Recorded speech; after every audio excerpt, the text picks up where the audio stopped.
All right, it's Wednesday, March 26th. Welcome to episode 10 of This is Moose Country here with Brad Kusner. And Brad and I will chat with former Moosehead, current San Jose Barracuda defenseman Jake Furlong coming up here in a few moments. Great to catch up with Furzy as always. And got some fact or fiction on the way, Brad, and some playoff predictions.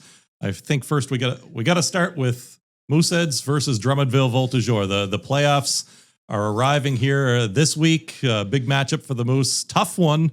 What are your thoughts on this matchup? Yeah, the reigning champs here. Obviously a funny year for Drummondville. I feel like coming in, they didn't think that they were going to be as good as they are. And then you kind of get the trade deadline and it's, hey, we're first in our division, so we should probably go for it. But it's going to be a tough game, tough series. They got a great team. Some high-powered offense and one of the best goalies in the league. So, as do we. But it's going to be a tough series for the Moose. Yeah, absolutely. And I think we'll kind of delve into some of those numbers here in a moment.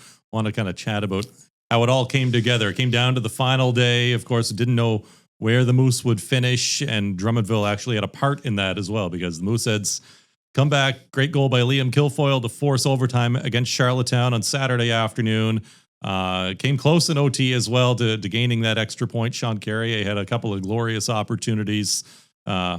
Maybe should have passed to Braden McPhee on one of those. He was what a moment that could have been for him in his final regular season game as a 20-year-old. So Charlottetown wins in a shootout. Moose get 1 point. Then we go watch the scoreboard following the game. It's Gatineau against Drummondville. Gatineau Olympique, of course, were tied with the Mooseheads in points going into the final day. Drummondville rests just about everybody under the sun. First power play unit. I looked at it. It was combined 283 points scored this season from players that were being rested, including like Luke Woodworth, Sam Oliver, Ethan Gauthier, and the list goes on kind of thing. So Gatineau wins it. They go ahead of the Mooseheads by 1 point, take the 15th overall spot and 7th seed in the West. The Moose get the 8th seed in the West and finish with that final playoff spot in the queue, and that's how we get the number 1 Drummondville Voltigeur against the number 8 Moose in the Western Conference. All in all, though, I think for my perspective, it doesn't really matter if you're facing Drummondville or Rouyn-Noranda because Mooseheads go from 12th overall in the CHL Import Draft to 9th overall now because of that one spot. They also go from 10% odds in the QMJHL Draft Lottery to 14% odds. It's slightly better of a chance at a first overall pick. So from my end, I think it's not so bad. Not a bad thing. Yeah. And just quickly on the weekend's games, and they all shook out how they did, but big shout out to the 320s. They had the ceremony for the 320s. Very cool to see McPhee getting emotional, coming across, hugging his dad. That was a pretty cool moment for the season that we've had. But yeah, in terms of the playoffs, Drummondville, it doesn't really, they're both great teams. Yeah, it's gonna be hard either way. It's kind of like in our division, it's Rimouski or Moncton. Like they're both really good teams. It's going to be a dogfight no matter what when you're sitting where you do in the standings.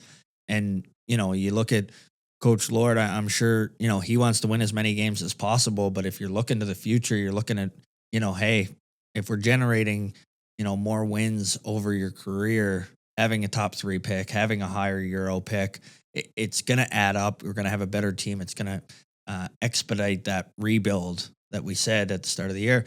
It's going to expedite that with 2 new players coming in that can impact the lineup right away, just by dropping. Really, it came down to that last one game, 1 point. So, it's, I think overall, maybe not exactly what we want it to be here at the end of the season, but overall, I think it's a good thing for where we end up. Yeah, I think so much greater implications could be made because of these higher draft picks potentially. I mean, the QMJHL is a lottery, could even fall a spot. You never know. It's been done. I've seen a team in this position climb up and get that first overall spot miraculously with those 14% odds. So fingers crossed for that. The CHL Import Draft is locked in, however, and that makes life significantly easier, I would think, for General Manager Cam Russell. I know that day is one where he he's often sweating it out because you got, plan A, plan B, plans down the line, and they would want their plan A at 12th overall, and the 9th overall makes it even a little bit easier. So we'll see what that means. Maybe there's a new plan A because of that. So I'll be interested to hear from him. And I mean, listen, there's nobody who knows more about the impact that the import draft can have than Halifax Mooseheads fans. Yeah. I mean, you go back, you have Conrad, you have Marty, you have Heischer, you have Ehlers, you have Meyer, you have Zadina. You great have list. Some of the best. Voracek was a pretty good player, I guess. Yeah. Some of the best have come through here.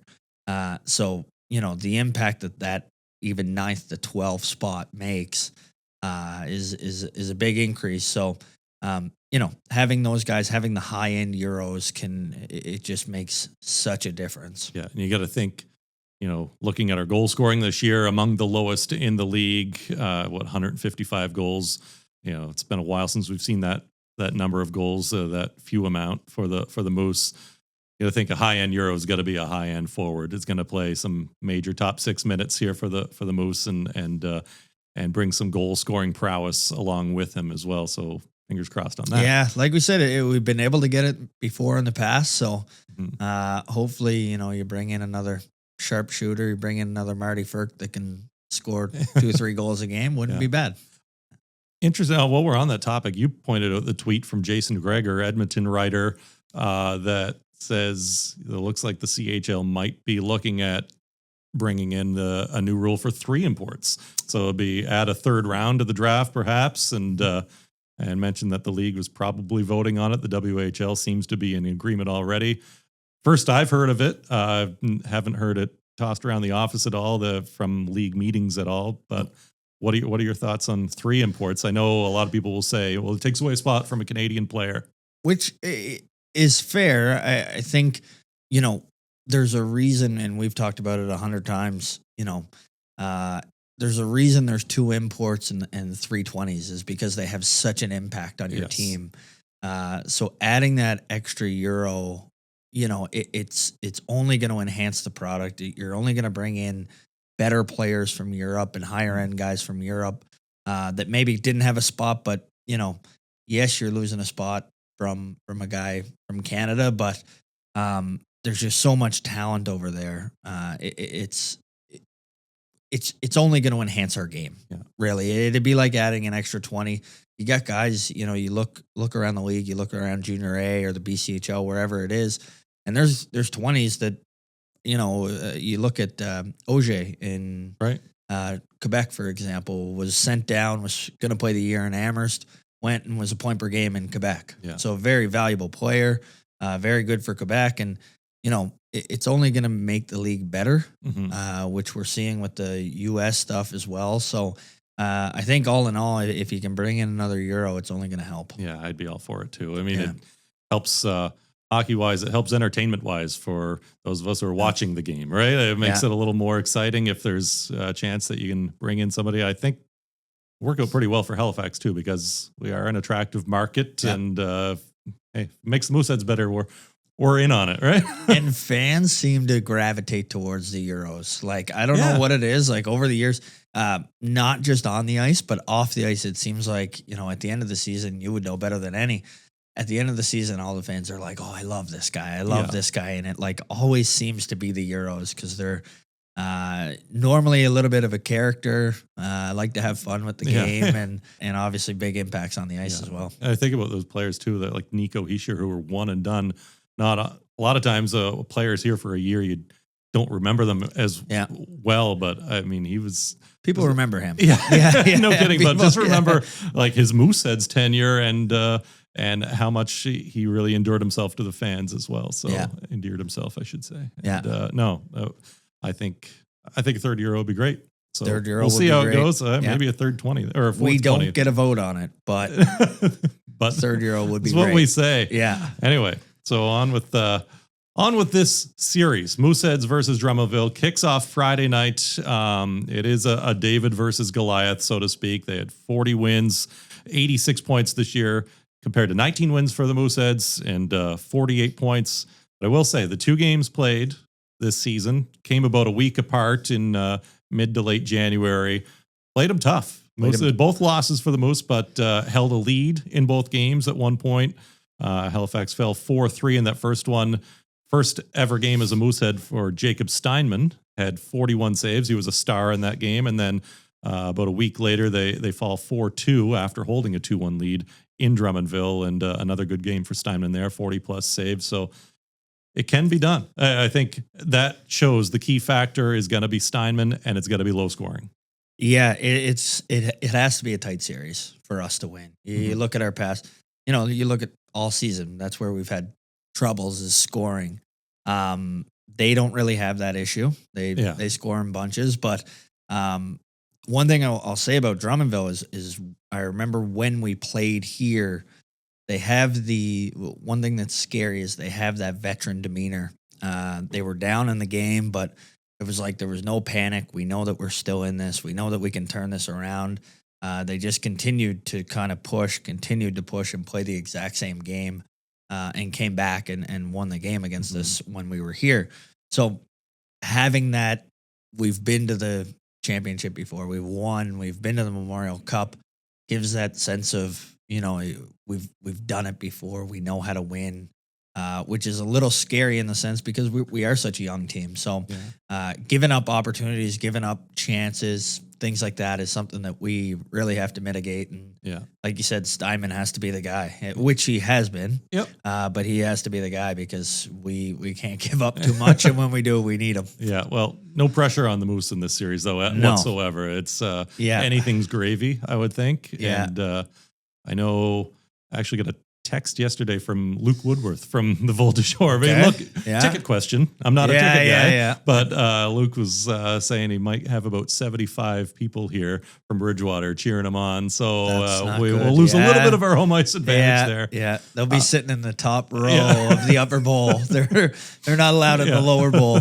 Yeah. I did want to ask you about home ice advantage, though. In Drummondville, as a player, they've got the smaller neutral zone, and you see that puck come up the ice so fast. What was it like to play on an ice surface like that? Did it change things for your game plan?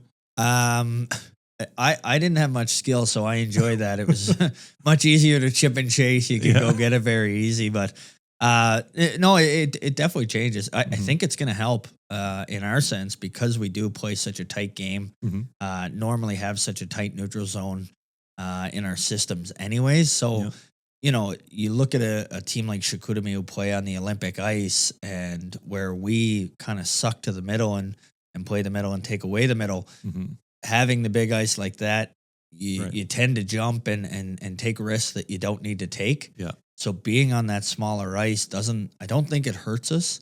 Obviously they know how to play on that ice as well, but I think it kind of tailors to our game much more than the bigger surface or the ones that you normally play on. So I remember when I played, they had a couple, Andre Palat was there and Sean Couturier and a couple okay players and little nerve wracking going in there playing against those guys. They normally had a pretty big team. So as a 5'2", 106-pound guy, it was always nerve wracking, but no, it's a great rink and a great atmosphere. So it'll be a fun series. Yeah. And, of course, former Mooseheads head coach Sylvain Favreau behind the bench there.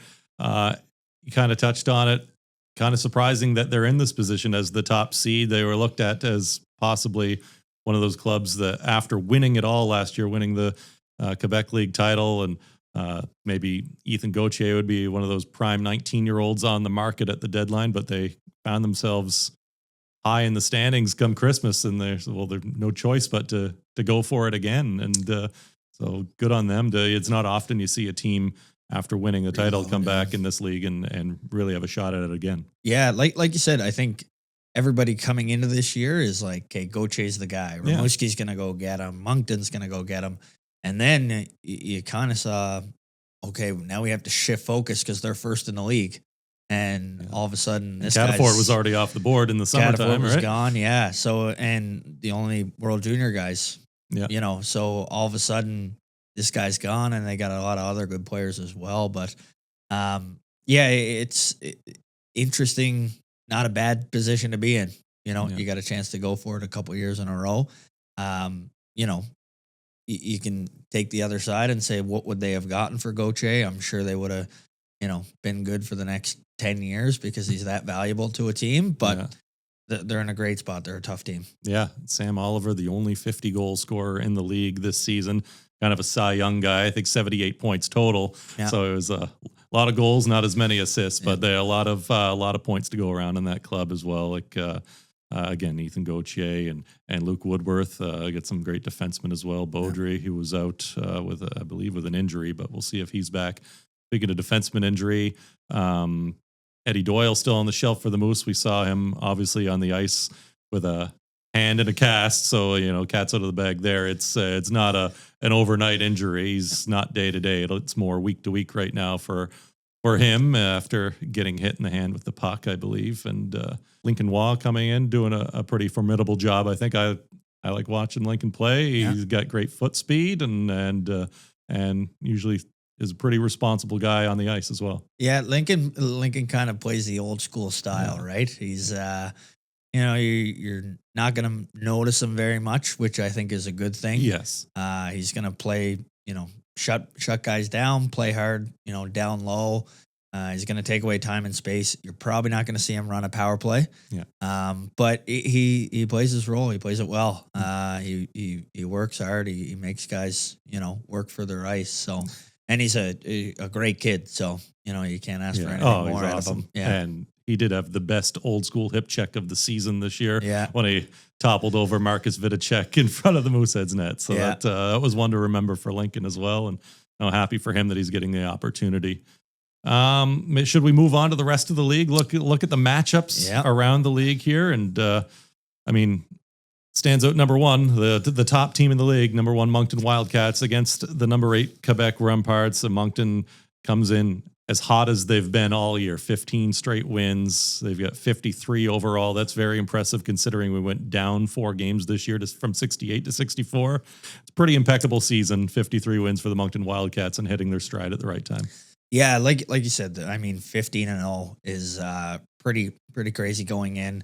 I know they sat, like Denoyer hasn't played the last 3 games, so just resting their star centerman, which is impressive. But if we go into predictions, and they're a tough team. They're gonna, Quebec's they had a great year for what they have in their rebuild, but my God, Moncton's built. They're built, for consistency through 3 lines coming at you. Their 4th line, I think, is the average size is about 6'3", which is a little intimidating, but scoring depth throughout the lineup. They got 6 solid defensemen. So, and then 2 goalies too.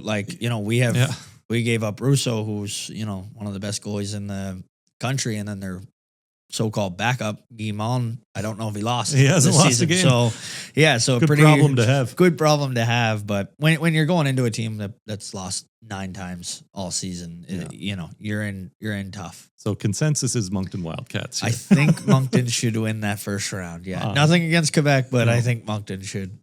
I'm gonna give Eric Veilleux credit that he might be able to sneak one out in that series. He's such a good coach, and come playoff time, he gets everybody to buy in. I'll say Moncton in 5 in that one. I'm gonna counter that with Gardner has the same effect. Yeah, with just a much better roster. You're going dominant sweep. I'm going dominant sweep. Yeah. Fair. Yeah. All right. Next up in the Eastern Conference, we get the number 2 Rimouski Oceanic Memorial Cup hosts taking on number 7 Charlottetown. I'll preface that by saying Charlottetown won 11 games more than the Mooseheads, and their reward is facing the Memorial Cup hosts. So congratulations, Islanders. What a win that is. Yeah. I think though, my prediction is that it's not going to be an easy series for the Oceanic. I see often these Memorial Cup hosts struggle in the opening round, a ton of pressure on them. Mooseheads 2019 dropped the first 2 games of their series against Quebec, and the sky was falling, and everybody thought what a disaster. They had their backs against the wall a couple of times in that series. think St. John, the year they hosted and won the Memorial Cup, they were ousted in the first round. Shawinigan, the same thing back in the early 2012 or whatever it was. They which was coached by Eric Veilleux. They won the Memorial Cup but lost in the first round. Not saying Rimouski's losing here, but I'm going to say Jim Holton's squad makes it tough on them and pushes it a little further than some would expect. Yeah, I like Charlottetown have that mentality. They have that relentless, always all over you mentality. So they push. They're not an easy team to play against. And not saying like physically dominant, because Rimouski do have, they're a big team. They brought in, Mateko, who's a big man, and Levine. Levine's a big guy. A couple big boys, but they just Charlottetown kind of swarm. They seem to be all over you. They don't give up very much. And then you look at Rucci and Net. I mean, you look at the run that he went on last year. He's been there, done that, right? Yeah, and really like one massive reason why Cape Breton got to the third round was because of him. So it's not going to be easy. Rimouski have an unbelievable lineup. I think one of the issues you get into when you see, a team like that, they bring in so many studs, and you take the second half, for example, you got the former MVP in Catafort, and he's kind of, since they brought in all those guys, he's taken a little bit of a step back. Yeah. Whether it's, who gets what ice time, who's on the power play, who do they look for in the last minute, things like that. And you can kind of run into some issues when you have so many kind of big dogs. So it's Charlottetown is not going to be, I don't think that they're going to get bounced in the first round, Rimouski, but I could see this going 6. Yeah. I'll say Rimouski in 6. I agree. I think that's a safe one. And hey, kudos to Charlottetown if they prove us wrong. But no, I think they'll have their hands full with the Islanders for sure. Rimouski will. Number 3, Chicoutimi against number 6, Acadie Bathurst. Bathurst is a team that's been streaky throughout the year. They got hot for a while, then they've cooled off. They cooled off for a bit, but another one that the top team in Chicoutimi could have their hands full with a Maritime opponent, because I think Bathurst, again, well coached. Gordy has done a great job there in his time, and hard to play against. Very hard. Like, you look, one of the lowest scoring teams in the league, but to do as well as they do without the ability to score goals is impressive. And it shows, they have a good goalie, solid defense, and then a lot of defensive minded forwards. So it's not going to be one thing that Chicoutimi do have, which is always, we just talked about it, the reverse in our series, but having that Olympic ice, against a defensive team makes it a lot harder on a team like Bathurst. But I'm going to say, I want to hear your thoughts. What do you think? Well, the Olympic ice is a good point. And I think T-Town will need to stay out of penalty trouble. We were talking about penalty minutes just before we went on the air here. And Bathurst, the only team with more than 800 penalty minutes against this season. That's a lot this day and age. It's like 300 more minutes than the Mooseheads had in the penalty box this year. So that will be a factor. The play, every power play is so key in a playoff series. So I think that the T10 will need to be mindful of that, yet not stray too far from their style of game, because that's what makes them effective. Chicoutimi, they have so many great young talented players, but maybe not a ton of playoff experience. So I'm going to go out on a limb and say Bathurst in 7. Let's keep this franchise going a little bit longer before the move to Newfoundland is official. Yeah. Okay. And I think the T10 fans deserve that. You want both of us to move ahead, Bathurst to move ahead, and we'll play them again. We want some redemption on last year. That's right. Yeah. I love the idea. I'll go. I think I'm gonna go Chicoutimi in 7. I think it's gonna be a tough series.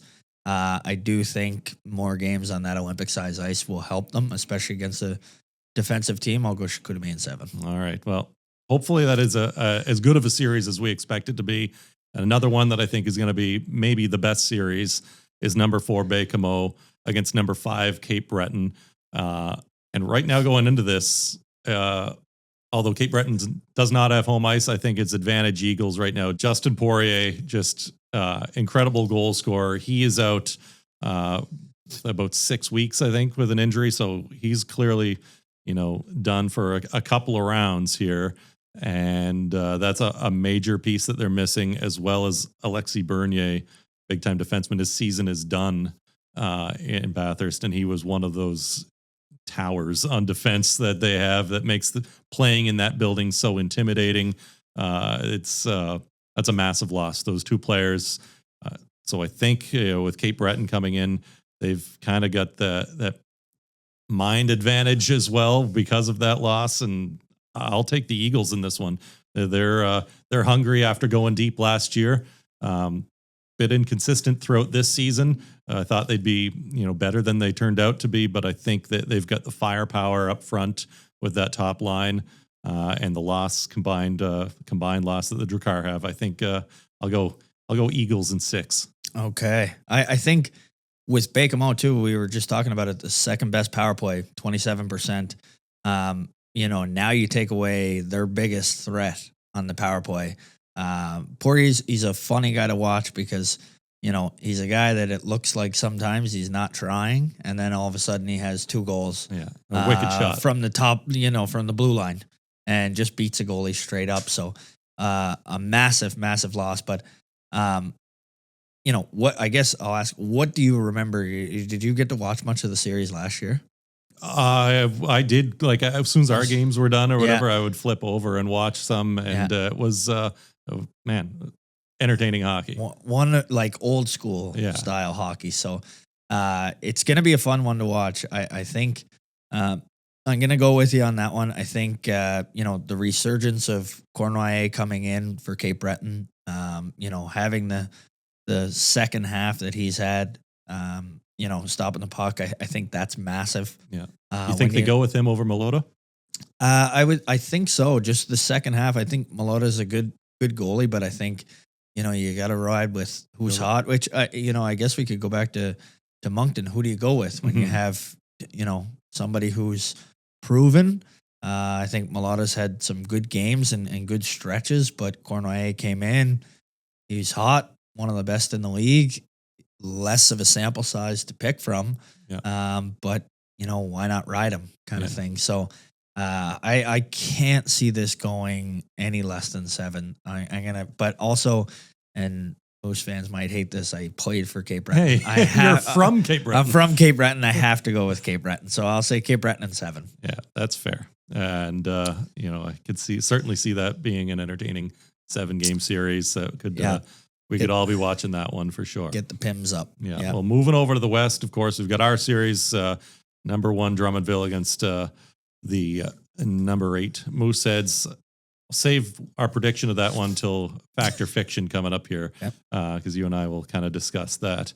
Number 2 Rouen-Noranda against number 7 Gatineau. I don't see an upset here. I mean, Gatineau they do well. They make it hard to play against. They've got Serge Beausoleil on the bench as their general manager and assistant coach. He's known for running a tight ship with his team, and gets the most out of the players as well. But I think the Huskies just have a little too much talent there. I'll go Huskies in 5. Yeah, Gatineau's they've had a better second half for sure. Not saying that's a great second half by any stretch with only 17 wins on the season, but kind of top end heavy. They got a couple guys that lead the charge, and I think going to Rouen, we talked about the small ice. Rouen has that small ice, the condensed ice. Rouen's big and heavy, and they play hard. I can't see Gatineau. I just can't see how it's gonna work for them. Yeah. I'm gonna say Rouen, and I'm gonna say a sweep. I'm gonna say 4. Rouen and 4. Yeah, fair deal there. Moving on, number 3, Shawinigan against number 6, Val d'Or. Shawinigan's a club, when they came in, I thought, holy smokes, they're better than I expected. They whipped it around pretty good. They're deep.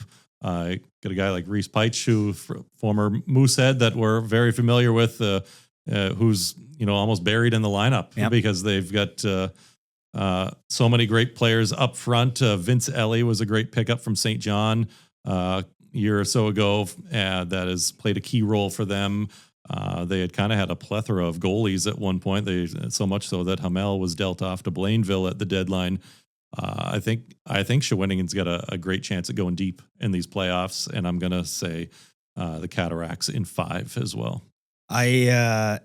Val-d'Or is one of the most impressive teams in the second half as well. Mm-hmm. They've had some big games, big wins. They've been pretty consistent in the second half. If you look back, we were kind of close with them in the standings come Christmas, and now they're almost 20 points ahead of us, or 15 points ahead of us. So, but Shawinigan, like we said, they came in, they were very impressive. Not even really their year. If you look at their lineup, they got a lot coming back next year. Their new Euro took a massive step. Like he's a hell of a player. Calgary Flames guy. Calgary Flames. He's a big fan, but I still think Shawinigan's too good as a team. I'll say Shawinigan in 6. Okay. And final series, Blainville Boisbriand Armada, number 4 against number 5 Sherbrooke Phoenix. Should be a heck of a series. Both teams got really hot in the second half, but come into the playoffs a little cold. I think they're both winless in their last 4 or 5 games. The Armada, another one of those teams that I thought was very impressive when they were here. A team, again, that it's not really their year. They're still building, got a lot of young pieces. Carbonneau has been great for them throughout the year. Villeneuve, the defenseman, a little guy that is just a slick puck mover. And then they pick up Hamel, the goaltender from Shawinigan. I don't kind of have tough deciding with this one because Sherbrooke's been surprisingly good as well. I'll say it goes the distance and say Armada in 7. I'm going to follow that up. I'm going to say Armada in 7 as well. I think Sherbrooke's a funny team because if you look at Blainville, they do have the high-end guys, like you said, but Sherbrooke's just kind of a team that everybody works together. They all, you kind of got 4 lines that come at you, but I don't think it's enough. Blainville, like we said, when they were here, they looked like a well-structured team. They moved the puck really well. I think Carbonneau's a guy that he seems to thrive in those big moments. He kind of can play. He has the skill side, but he has, kind of that dog mentality. So I think he's a guy who could, kind of put the team on his shoulders and take them to the next level and take them to the second round. So I'll say Blainville in 7. Yeah, he could move himself up the NHL draft board with a good playoff run too, right? Yeah, exactly. Yeah, big year. All right, that is our playoff prediction segment, and let's move right on into fact or fiction because we want to talk more about this Moosehead series. And Brad, I think we both answer these, right? So we'll do 5, and I think the best one to start with is Moose will push the series to at least 6 games. I will say that is. I probably should showing the company line here. I probably shouldn't say this. Yeah, it's. I don't want to get fired, but I will say that's fiction. I think with the depth of Drummondville, with the experience of Drummondville, great goalie. It's going to be tough to win there. On Friday, Saturday, on big nights, and then coming back here, Tuesday, Wednesday. It's going to be a tough series. All around, I'm going to say that is fiction. All right. Well, what are you going with? I'm going to say it's fact because, of course, I am, right? Yeah. No, that makes sense. It's choosing with my heart here, man. Because I want those 3 20-year-olds. Yeah, I know they are going to do everything in their power. I know Braden McPhee and I know Brady Schultz want to extend their Mooseheads career. I know Jacob Steinman has the ability to steal a couple of games here, and that it could be a factor. And I know that they're not going to give up as easily as it may seem for Drummondville. So I got my fingers crossed. I'm knocking on wood, and I think, it can go 6. We'll say that, and do us proud here on home ice a couple of times. Yeah, Braden McPhee might have 300 block shots by the end of this series here. So you're not wrong. I do hope for their sake that. Of course, we extend it. I hope we go on a big run here. But I'm going to stick to my guns. Yeah. No, that's fair.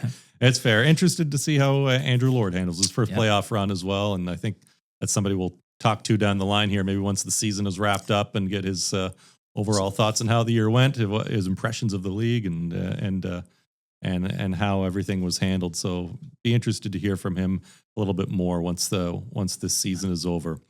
Marcus Vidicek will have more playoff points than Matthew Cataford. I would say fact. Vidicek's a very interesting one, where he's so good defensively as well. Mm-hmm. If you watch him play, he's so good on both sides of the puck. Yeah. But I still think, he plays with some pretty good players on some pretty good power plays. And so does Cataford too. I just think going into playoffs, he seems to kind of be taking that next step. Mm-hmm. Like we said, Cataford's having a little bit of a down second half for his standards. Yep. I'm going to say that is fact. Yeah, I agree with you. It's going to be fact. I mean, 294 goals scored for the Moncton Wildcats, the only team that was really closing in on that 300 goal mark. And Vidicek is right in the smack dab in the middle of things right now for them. And they're hitting their stride. He's hitting his stride offensively this season, really took off again in the second half, or Cataford is no doubt going to be a major factor in these playoffs. But I think Marcus is going to put up some points here on a nice little run by the Wildcats. Sticking with the Moncton, you kind of alluded to it earlier, the Moncton Wildcats, Mathis Rousseau will be the starting goalie for Moncton with game 1 coming up on Friday night. I'm going to say fact on that. I think, when you look at the trade and you see how well Steinman has played since the trade, I think you kind of have to double down on your guy.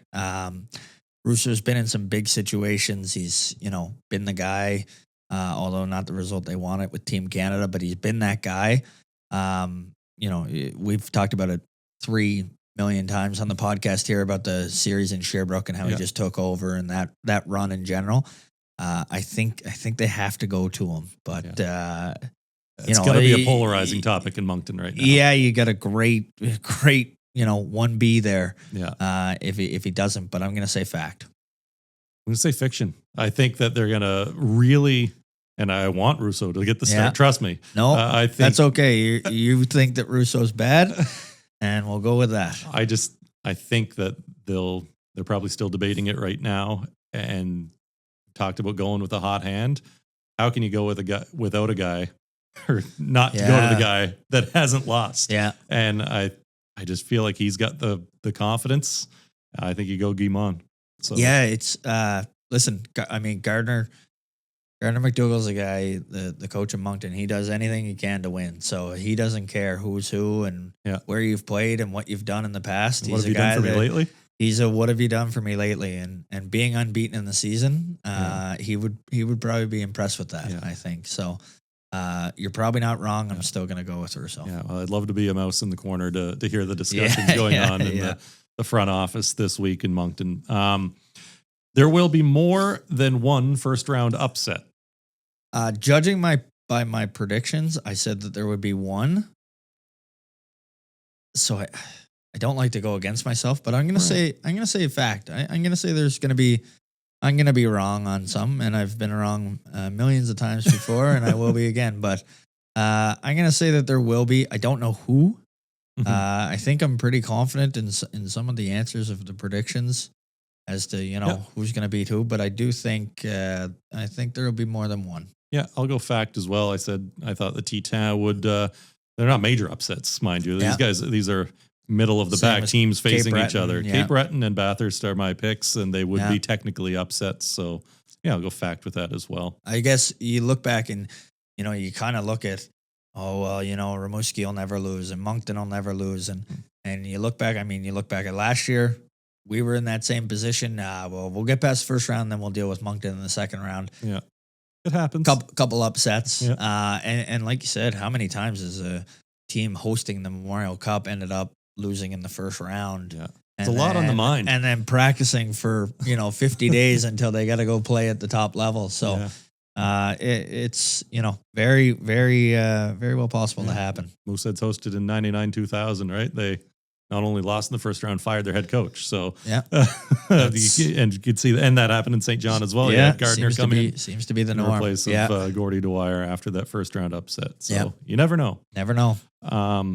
Speaking of Memorial Cup hosts, the last fact or fiction of the day, Rimouski will win their way into the Memorial Cup. I'm going to say fiction. I think they're a great team. I think our division our conference is very tough. You got Moncton, you got Chicoutimi's a tough team.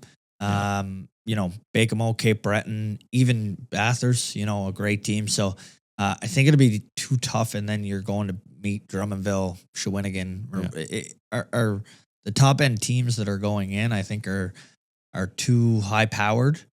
I think Moncton's, well equipped for a run. Drummondville's in a great spot again. I can't see it happening, but it doesn't matter because they're already in. So either way, I'll say fiction as well. I think Moncton just gets through and gets that Gilles Courteau trophy and makes their way into the Memorial Cup along with Rimouski.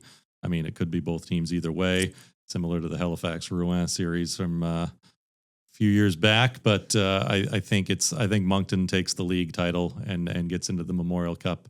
Rimouski gets in via the hosting. I don't know if it's happened before. I mean, Moncton's 15-0 right now in their last 15. Has it happened where somebody swept the league?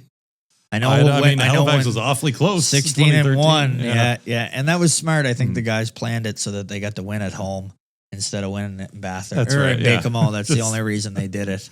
Yeah. I'd have to go back and look. Can't imagine. It would be pretty hard. 16-0 would be very impressive. But yeah.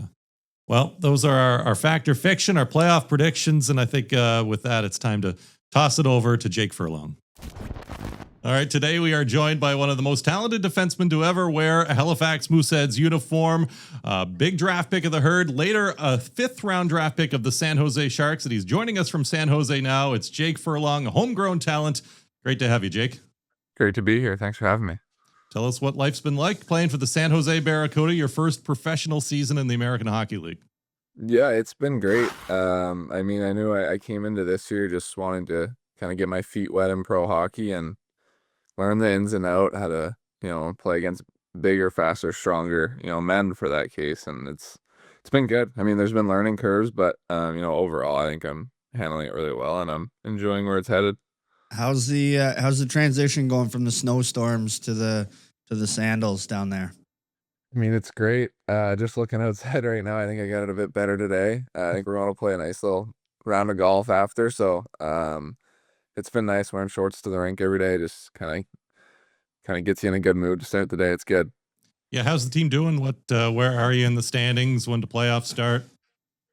Yeah, we were doing really well at the start of the year. Then we kind of hit like a dry skid for a few months, and now we're kind of picking it back up a little bit. We're 6th in our division right now out of 10 teams, so we're just in a playoff spot. We got to keep kind of pushing. We've been losing guys to call-ups a little bit lately, so our team's a little bit younger and with guys that wouldn't play as much, so it's a bit more of a grind, but I think we're handling it pretty well right now. Now, for yourself coming into pro, how much of a change is it? Last year, you're obviously one of the veterans on our team, and then you go and you're playing against men. How much of a change is that for you? Yeah, it's big. I mean, I always joke with my dad, it's a little different defending a 16-year-old on a rush versus a 30-year-old with 2 kids and he's fighting for a job every day. But I mean, it's good. It's a change for sure with just more, I'd say more so like, pucks behind the net where they can just put their body in front of you, and it's a lot more different. I feel like you have to be a lot smarter in the way you play, especially for my game compared to where I was a bigger guy and now I'm a smaller guy. So it's kind of that type of thing that I find is the biggest difference right now. Would you say that you're figuring out that old man strength is a real thing? 100%. No question. No question. Yeah, once those kids come along, you get a little extra Yeah. strength. You don't know where it comes from, Yeah. right? So, Yeah, absolutely. you mentioned losing, some guys to call-ups at times. Obviously, the Sharks are near the bottom of the standings in the NHL, so they would be, dipping into your roster a little bit more. How much interaction do you guys have with the big club being so close together? Yeah, so yeah, we're fortunate. We basically share a practice facility, so they're watching all of our practices, all of our games, and they're always talking to our coaches and our dev staff, and the GMs will come watch our games on the road, so they're pretty heavily involved with, where our organization is going down the future, being, young and kind of starting this rebuild. And but they mainly go through development coaches and our coaches, and then we hear it from them, like what we need to work on, what you're doing good, and next steps and all that stuff. So, in the organization, you got, obviously a young team built into the future. You go to camp with Celebrini. How good is he? Oh, he's awesome. He's up there with one of the best I've seen. It's pretty remarkable what he's doing I think he's 18 now, 18-year-old centerman playing 22 minutes a game, and he makes it look so easy. He's just so smart, works so hard, and I think it's undervalued. Like, he's one of the best defensive forwards I've ever seen too. I mean, he's always first guy back. He's in the right spot, so he's pretty remarkable. That clip of him and Smith and Toffoli having the sleepover was pretty awesome. I got a good laugh out of that. Yeah, that was good. Yeah, playing in the NHL, but still a child. That's right. Basically, yeah. Yeah, I heard it's just a riot over there with those two. Yeah. What's your living arrangement? You get an apartment? Do you by yourself? Do you have a roommate? Yeah, I'm in an apartment. I got two other guys with me. Luca Cagnoni and Braden Hache, two other D on our team. It's a nice setup. All the players live kind of in the same area, so we got a nice 3-bed, 3-bath, nice living room. It's pretty good. Nice. You said you're gonna go play some golf. What does downtime normally look like? Are you swinging the sticks every day, or is there other things you get up to? Lately it's been a lot of golf, but we get home from the rink and normally we're pretty gassed, so we'll hunker down on the couch for a few hours and be lazy, and then other than that we'll go for walks. We'll go back to the rink, use the facility sometimes, just kind of hang out with the other guys. It's nothing too crazy besides really just chilling. You're living in the, sorry, I got to ask this because I'm a car guy. I'm really interested. You live in the beautiful California sun. You driving something fun down there that the top can come off, or you're keeping it pretty simple for now? Yeah, we got a Bronco, so it's pretty cool. Yeah, it's good. Wow. We also have to mention that your practices are normally at 9:00, so it's 6:00 there right now. So if you fall asleep, it's probably has to do with Scotty and I's questions. So not at the beach quite yet, but you guys traded for a young star in Askarov, the goalie. How's it been playing with him? It seems like he's the definition of a goalie in his antics, but how's it been having him on the team? Yeah, he's awesome. He's he's obviously Russian, and we have a few Russians who don't speak English that well and are just kind of hard to converse with. He's like the total opposite. He's he's so vocal. He talks all the time. He's always laughing, and he's one of the best guys to be around, honestly. And even on the ice, it's like just constant yelling and laughing, and he's just out there having fun. It's not even like a job to him. He just shows up. He's got the biggest smile on his face, and then he goes out and makes 45 saves.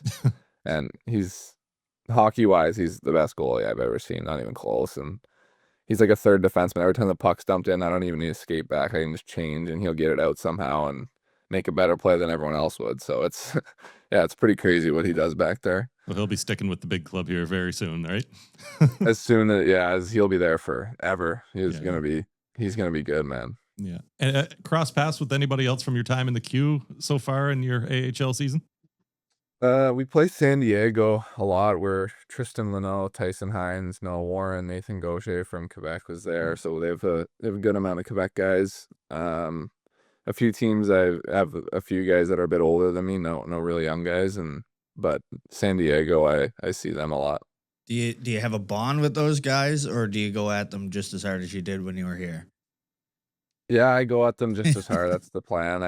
I'm good friends with all of them, but I mean, obviously no friends in the ice, right? So Take us back, summer of 2020. I mean, we're in basically the midst of a pandemic. It's when the Mooseheads draft you. They trade up to get that pick, I believe, right at the top of the second round. First virtual draft we had ever seen. Can't remember the deal was in terms of what we were even allowed to do at that time, or if we were in pods of people or what. But how did what was that day like for you? How did you celebrate during that time with your family?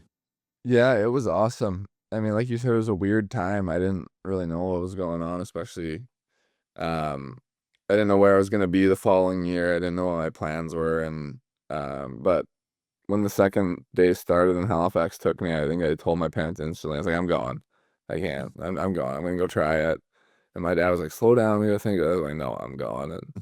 And I was just so excited to talk to Cam. And I remember I did an interview with you, Scotty, when I was a young 16-year-old kid, all nervous for my first interview. And but yeah, it was amazing. My parents were obviously super pumped. It's pretty cool to say a hometown kid gets to try and hopefully play for his hometown team. So it was great. And that's when you realize that Scotty comes at you with the hard hitting questions every single Yeah. time. Yeah. Yes. Yeah. Hard interviews. I like to lob them in. Yeah, you got to be ready. But just talk. You kind of mentioned it there, but talk about being a hometown kid. Growing up as a Mooseheads fan, I'm guessing how much it meant to one get drafted and then eventually play for the team. Yeah, it was a dream come true, honestly. I remember coming home that year and watching Mooseheads games throughout the season, seeing Cam Wynot play, who was like one of the guys I was like, wow, this guy is pretty legit. And growing up, because he was always underaging, and then the years before seeing Justin and Jared McIsaac play, Ben Grew, and obviously Nate and Drew when they were there lighting it up. I mean, I was just like starstruck every day walking in that building, even until I was, last year I was like, this is pretty crazy. I'm still doing this. So it's pretty cool. Yeah, clearly you're a fan. I think you pointed out to me over at the practice facility, the big picture in the gym. It's a shot of when we're hosting the Memorial Cup in 2019. You're like, that's me as a fan right there with the Texas Longhorns hat. That's it. Yeah. Yeah, no, that's very cool. And you mentioned some of the long line of, Nova Scotia homegrown defensemen that we've had. It's pretty cool. Yourself and Justin Barron and Jared McIsaac and so on and so forth. So it's cool to be part of. And he even said, when the Mooseheads picked you, like, I'm going. So clearly NCAA must have been an option for you at the time. And that's something you were weighing heavily.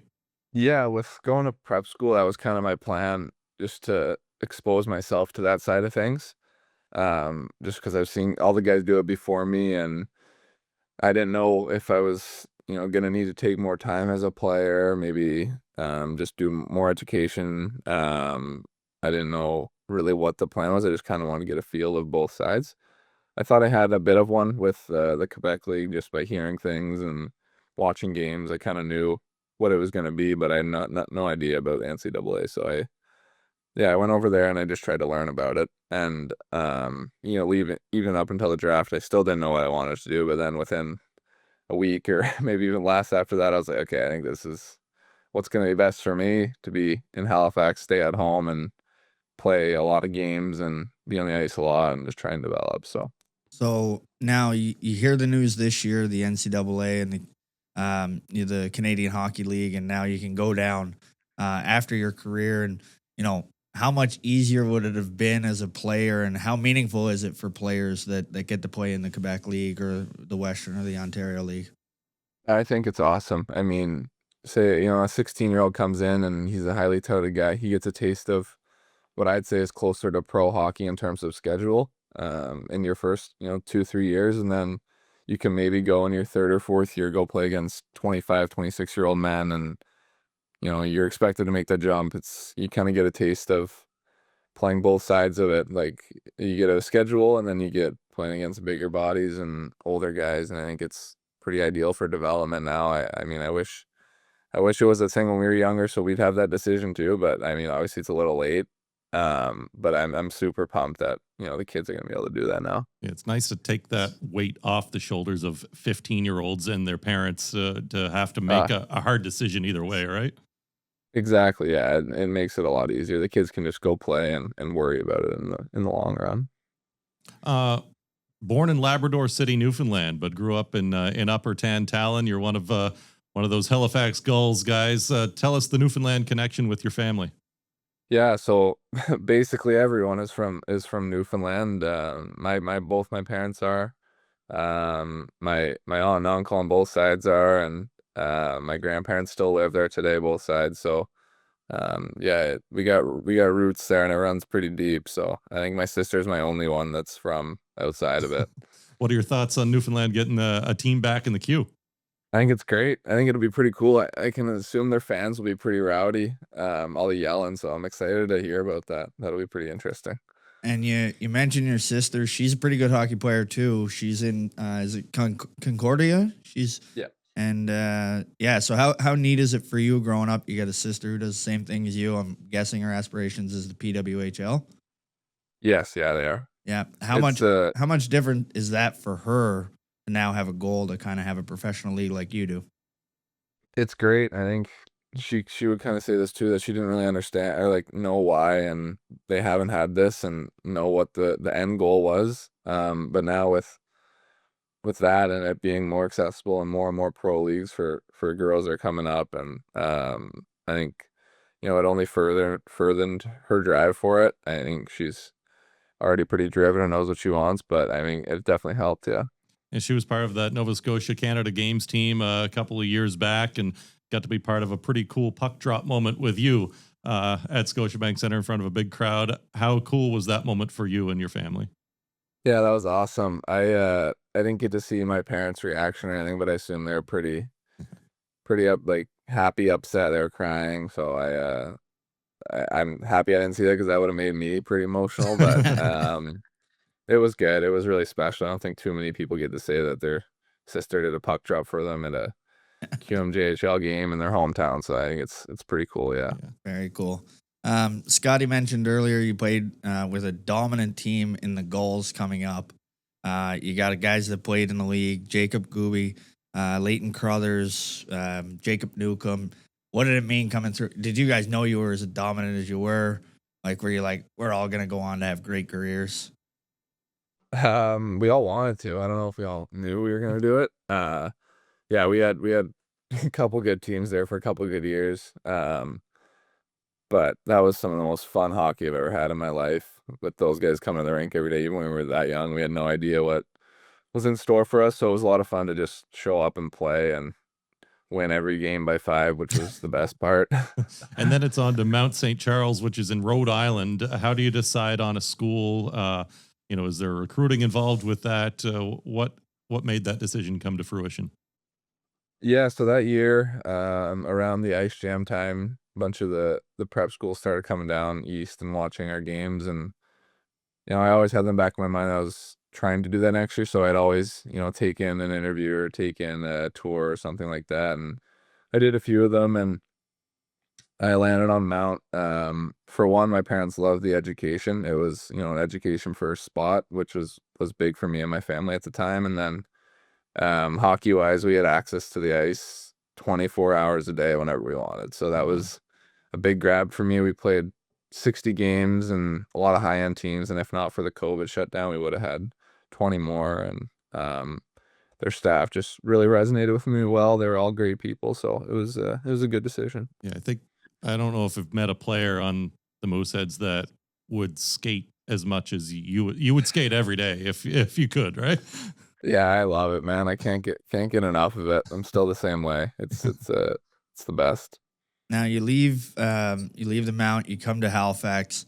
We mentioned it before, but growing up as a fan, do you remember the first time after training camp is done, first regular season game, putting the jersey on and being part of the team? Yeah, I do. It was extremely nerve-wracking. I've never been that nervous before.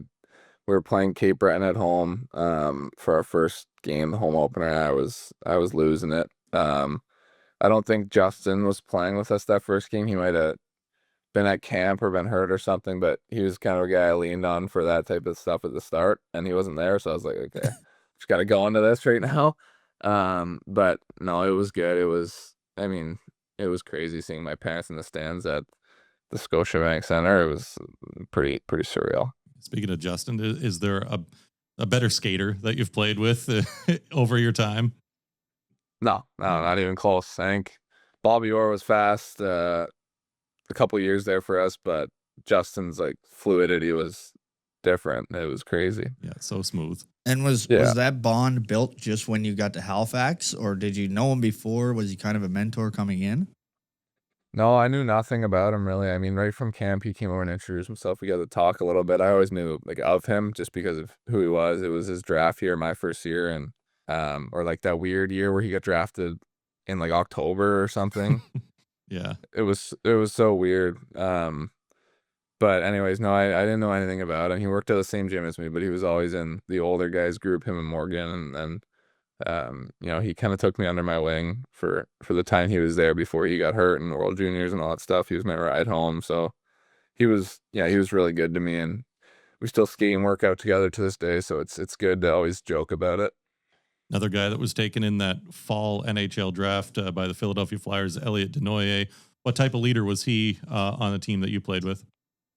Yeah, he was awesome. Desi is one of my favorite in my time in Halifax. He's one of the hardest working guys I've ever seen, and he wanted to win more than anybody, not even close. And he cared so much about every guy in the room, and he'd always make guys feel, you know, included or like they're doing their job. And yeah, he was extremely important to our teams those years.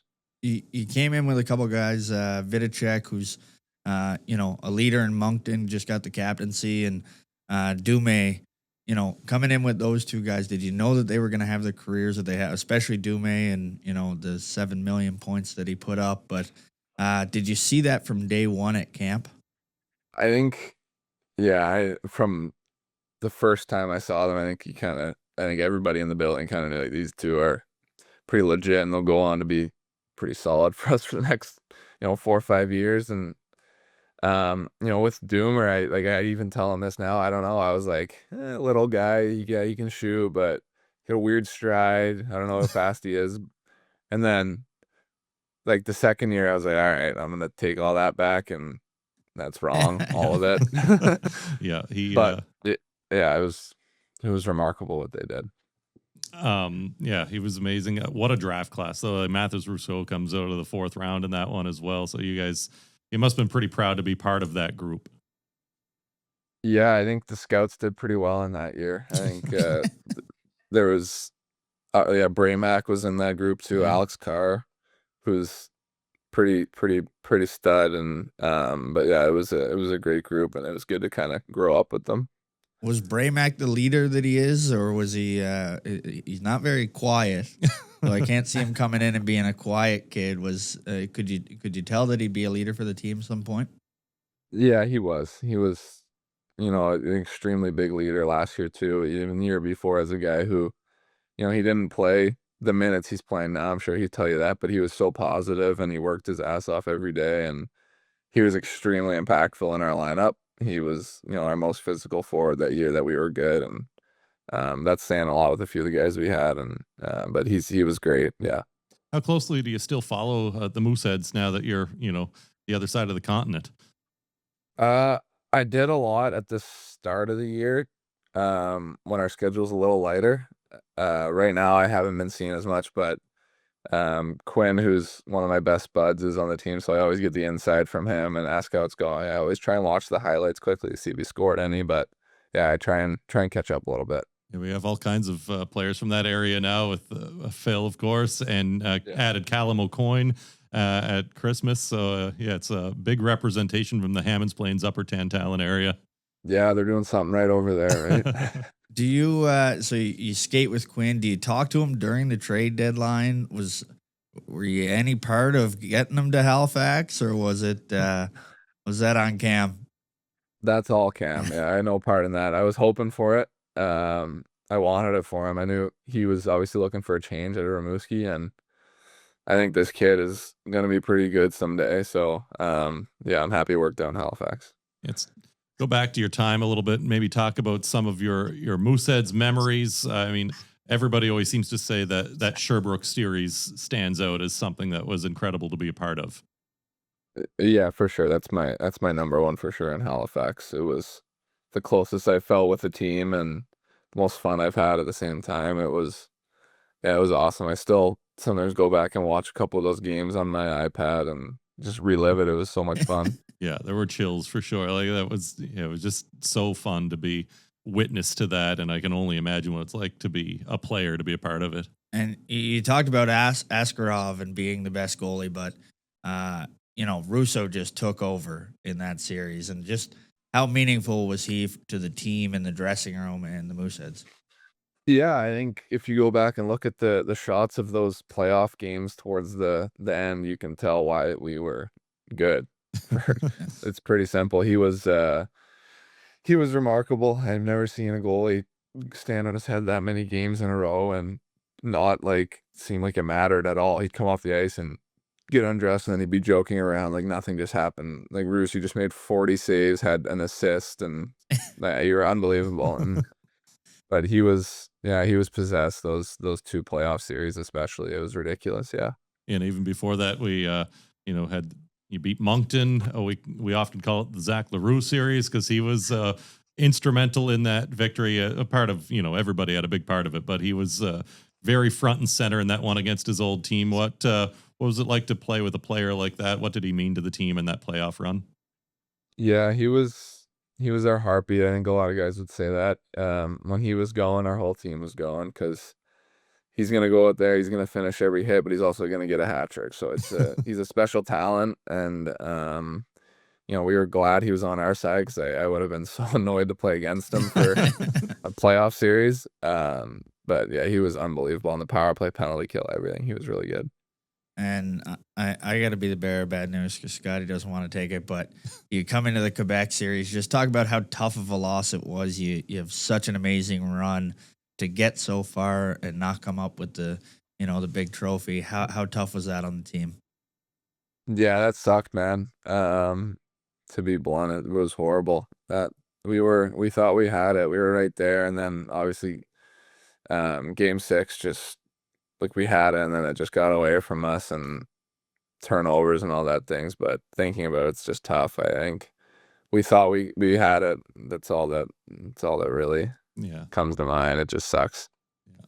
But then next year, you come in, maybe things didn't turn out the way we wanted to last season for the Mooseheads, but you did have that special moment at the start of the year. You're named the captain of the team, your hometown team. Your parents are brought into the room for the announcement. How cool was that moment for you? Yeah, it was awesome. It meant the world that they were a part of it, which yeah, that made it all the better. And it's definitely a cool feeling. I was super grateful to Cam and everybody that helped make that decision. And yeah, I was just super proud. It's pretty crazy to say a hometown kid got to wear the C for his team. And you get to don another jersey last season. You get picked to Team Canada in the World Juniors. Talk us through the whole experience, getting to camp and then getting to, find out that you're actually on the team. How meaningful was that for you?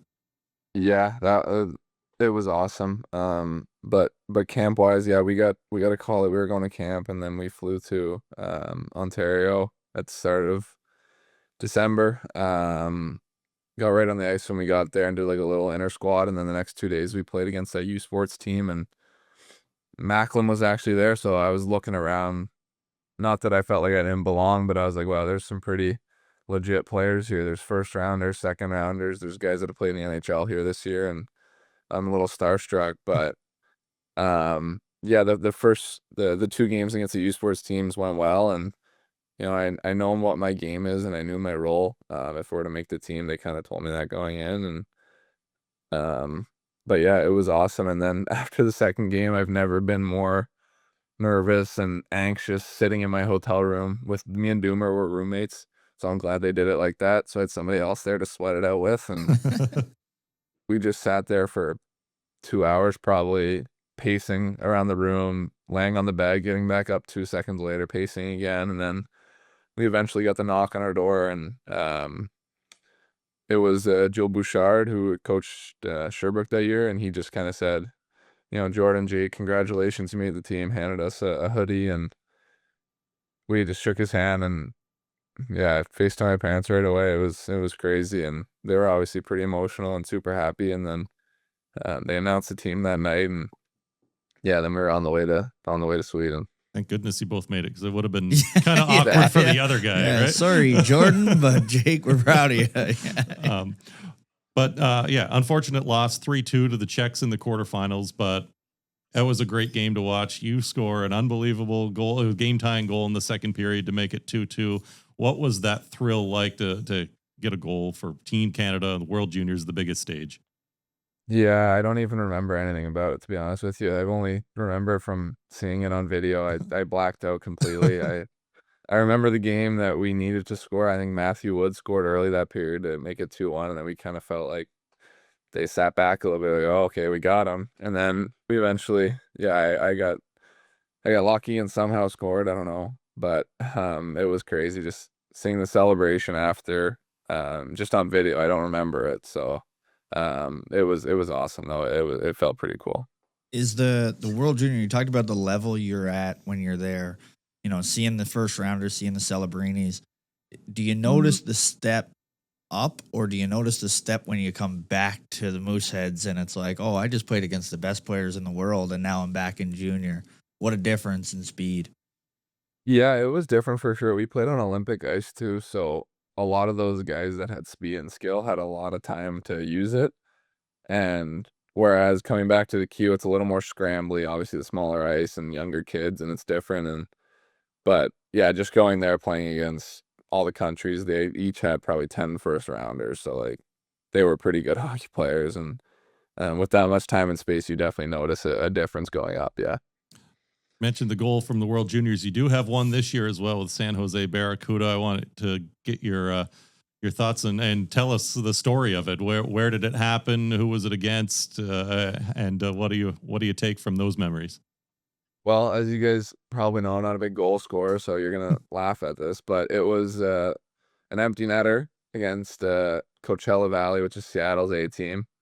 We were in the O zone, just snapping it around, and it got out to the point. I threw it and it went in, but yeah, just an empty netter. I can't buy one with the goalie. Hey, they all count, That's right? a goal scorer's goal right there. They don't ask how. Yeah. That's right.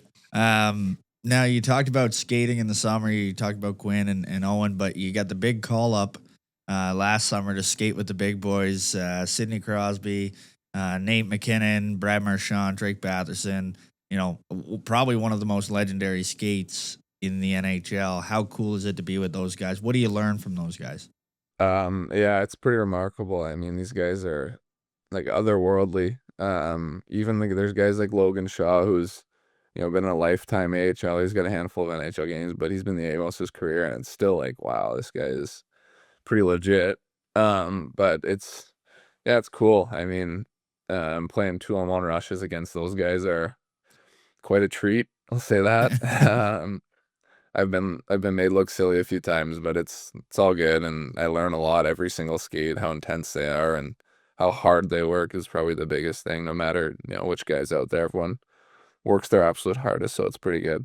We'll have to get Shaw on. He's one of your close buddies, right? Yeah, Shaw and I grew up together since we were about 5, so There you go. he's made me look stupid many times.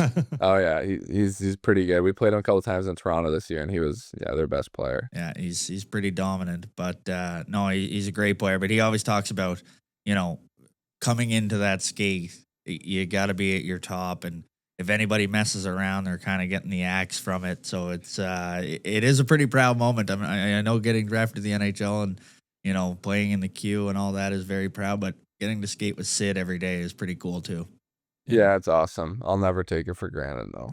Yeah, speaking of the NHL draft, we never got you to walk us through that day either, and what you went through, and how exciting it was, and just tell us how quickly things move. I mean, you're shuffled off quickly. You're taking pictures. You're doing all kinds of things with your new team. It must be a whirlwind. Yeah, it was crazy. That day was super stressful, but also one of the best of my life. It was obviously super cool to get drafted. I was sitting with my family and my agent for 4 hours straight, and we didn't know where I was gonna go. I was one of those guys where some teams liked me in the second, some teams said not at all, and some teams said, yeah, we'll take you in the fourth or the fifth. So I think right from when the second round started, I was kind of just waiting, and there's a few teams that like me that had guys slip to them, so I slipped, and then I kept going. But at the same time, I didn't really care if I was the last pick or the first pick, and I was just happy to be, picked at all. And obviously, when San Jose got me, it was awesome. I kind of blacked out on the mound and walked down the stairs.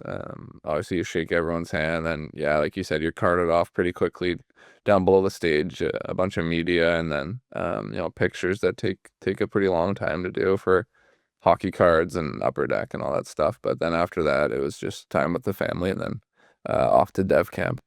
Was there a local scout around here that worked for San Jose that you that would have been watching you with the Mooseheads? So do you guys know Keith Yandel? Oh yeah, It's his. It's not him, but I it's was his. gonna say, you know Joe Thornton. yeah, It wasn't him, but It was his uncle, and that's how he kind of introduced himself. He asked me if I knew Keith Yandel. He's like, yeah, well, I'm his uncle. So he was kind of the Atlantic scout for them, and I talked to him a bunch. And yeah, he was I don't know if he works for them anymore, but he was a funny character when he drafted me. Yeah, I mean, if he's anything like Keith, probably one of the best personalities there is. I had some hilarious phone calls. I was like, this guy's a scout, but it's he was great. He was always, he had good interviews for me, so it was good. I was gonna say that's very impressive of Keith. He played, over 1,000 games and had an Ironman streak, and he's scouting at the same time. So Yeah. very impressive. former Moncton Wildcat as well, by the way. Yeah. But, yeah. So you're a San Jose guy now. That's your team who you play for. But who did you grow up kind of idolizing as a team player? I think until I was about 16 or so, it was always Pittsburgh, just purely because of Sid. I didn't care about anybody else that was on the team, and just because of Sid. And I watched a lot of their games, and then when I kind of started, really dialing in and watching a lot of different teams and players, I loved Colorado. Obviously, Nate was there, but their team was just so fast and fun to watch, and they had guys that I like to watch too. So I, really grew a liking to both those teams, Colorado and Pittsburgh. Was there any D that you kind of watched and said that's who I want to model my game around? When I was young, honestly, I was kind of confused with the game I was, gonna be and had to be. I was always like, oh, offense, points, goals, it's the best. And then I kind of started to realize, like, you're not, straight up, you're not good enough to do that. There's guys that do that, and they're like the best at it. And it's hard to be an offensive guy at the next level unless you're elite. So I kind of realized that, my game wasn't gonna be that. So I started to focus on guys who are getting paid millions to be block shots, be good on the penalty kill, and be a pain in the ass to play against. And that's kind of where I started to enjoy it. And so guys, that these guys always tell me here in San Jose, Dylan DeMello in Winnipeg, who's probably the biggest one who spent time in San Jose. He's kind of Josh Morrissey's right-hand guy. And then Devontae's with Colorado is another guy that, they said to watch closely. Is kind of like the support system for the offensive guy. Pretty good to make millions doing that. That's not a bad Not thing. bad. Yeah. I know Absolutely. you got to get to the rink in about a half an hour, so we'll wrap things up here a little bit. We like to end with our quick hits segment, so just hit me with your most rapid fire answers here. Most talented player you played with? Macklin Celebrini. Funniest player you have played with? Oh, Evan Boucher. Hardest coach you've played for? Sylvain. Favorite goal scored as a Moosehead? Oh geez. And playoffs against Quebec in the finals is pretty cool. Favorite playoff series you have ever played in? Against Sherbrooke, my third year. Favorite team to beat in the Q? Cape Breton. Favorite teammate ever? I got a tie. David Morvek, Doomer, and Vidicek. Least favorite player to play against in the Q and the AHL? The Q would have been Bork and Borgo my second year. It was a cheat code. Yeah. And then in the A so far, so many. Matt Savoy and Bakersfield's pretty good. Most underrated player you've ever played with? David Morvek by a million. And finally, your favorite bar or restaurant in San Jose? Favorite restaurant, Mastro's. It's a nice steakhouse that we frequent. Nice. What about Halifax? Bicycle Thief's pretty good. Yeah, I'll just stick it to restaurant. Good answer. All right. Well, thank you very much, Jake. It's been a pleasure having you on, and wish you the best of luck the rest of the season and in your career. Yeah, thanks so much, guys. Really appreciate it. Thanks, Jake. And Jake Furlong, great to talk with Jake once again and hear about his season in San Jose. Always interested to follow those players that leave the team and go pro. Yeah. I mean, great Moosehead when he was here, and lucky guy to be down in that weather. Yeah, no kidding. Yeah. Driving a Bronco. Yeah. I don't feel bad for him at all. Not at all. All right. Well, that'll put the wraps on episode 10. Thanks for tuning in. And remember, as always, you can catch us on YouTube if you want to find out when the next episode's coming up. Make sure you hit like and subscribe and hit that bell button below, and you'll know when the next This is Moose Country is on your way. And if you're listening on your favorite podcast platform, make sure you like, give us a 5-star rating, and leave us a review.